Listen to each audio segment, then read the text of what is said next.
মাত্র ৩ দিনে এক গ্রামের জীবন এলোমেলো করে দিল ইসরায়েলি সেনারা। পশ্চিম তীরের আল মুগাইর গ্রামে ৩,০০০-এর বেশি জলপাই গাছ কেটে ফেলা হয়েছে, যা ছিল গ্রামবাসীর একমাত্র জীবিকা। প্রায় ৪,০০০ মানুষ সরাসরি ক্ষতিগ্রস্ত হয়েছে।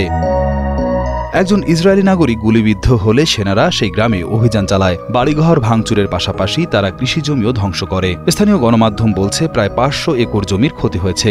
সবচেয়ে বড় আঘাত আসে জলপাই গাছে। ৩,১০০টির বেশি গাছ উপড়ে ফেলা হয়। পশ্চিম তীরের কৃষকদের জীবনের মূল ভরসা এই জলপাই গাছ।